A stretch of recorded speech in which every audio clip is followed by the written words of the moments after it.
aí, vamos estudar a lição? Chegamos à quinta-feira, 1º de janeiro, e deixa eu falar uma coisa para você. Feliz Ano Novo, feliz 2026, estamos mais perto do céu, mais próximos da volta de Jesus.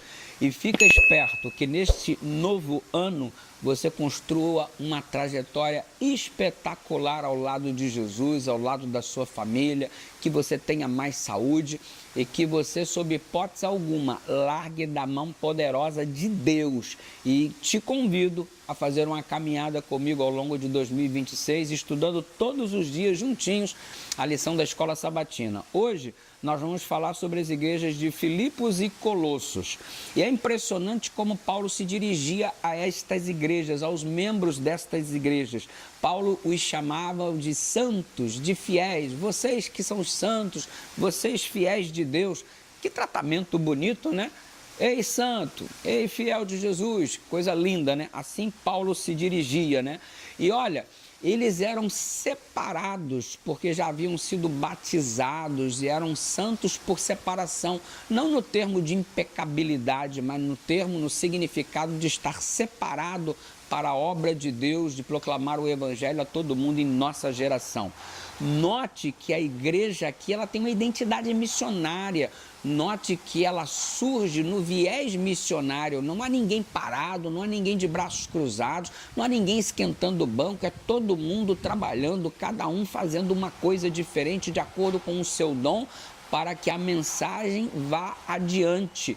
Do mesmo modo deve ser a igreja hoje, uma igreja que assume uma identidade missionária. Olha, se você gosta de dupla missionária, faça. Se você gosta do pequeno grupo, realize. Se você gosta de cantar, cante. Se você gosta de participar do coral, participe. Se você gosta do projeto social, faça, mas seja missionário de alguma forma, e não apenas no dia da ação missionária, mas todos os dias da nossa vida.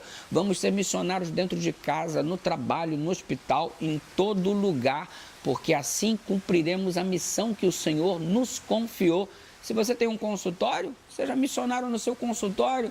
Se você tem um escritório, seja funcionário no seu escritório. Se você tem um canteiro de obra, seja missionário no seu canteiro de obra. Só deixa Deus te usar, meu filho. E se liga só, Paulo chamava os servos de Deus de santos, de fiéis, aqueles que eram separados, haviam passado pela perspectiva do batismo, que no Novo Testamento estava sendo representado pela circuncisão. Os separados de Deus, eles eram circuncidados. Aqui eles são chamados de batizados. E lá em Colossenses, Paulo também se dirigiu a eles desta forma. Basta olhar o capítulo 1, versículo 2 da carta aos Colossenses. Isso mostra que a igreja, desde o início, já tinha uma organização.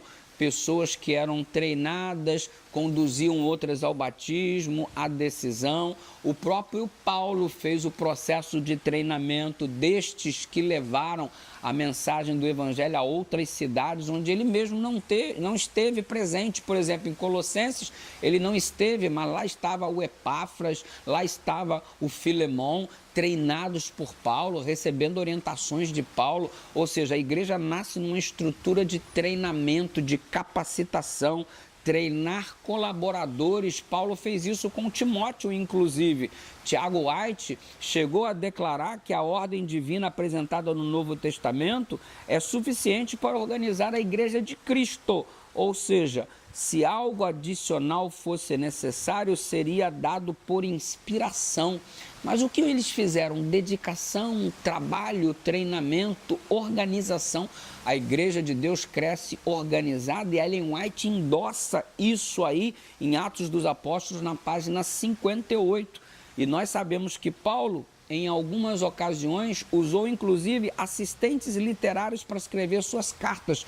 Timóteo é um exemplo disso, e no entanto ele sempre falou: eu vos escrevo, e não usava a palavra nós, porque a autoridade vinha, na verdade, da autoridade apostólica que estava por trás destas cartas. Percebe? Trabalho em equipe, treinamento, envio de pessoas, assim nasceu a igreja, assim se fortaleceu a igreja.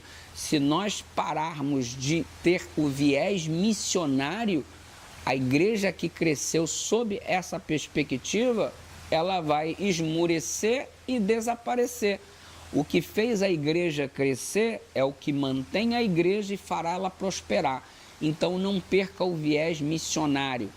Todos os membros são missionários. Isso não é uma opção, isso é uma ordem divina.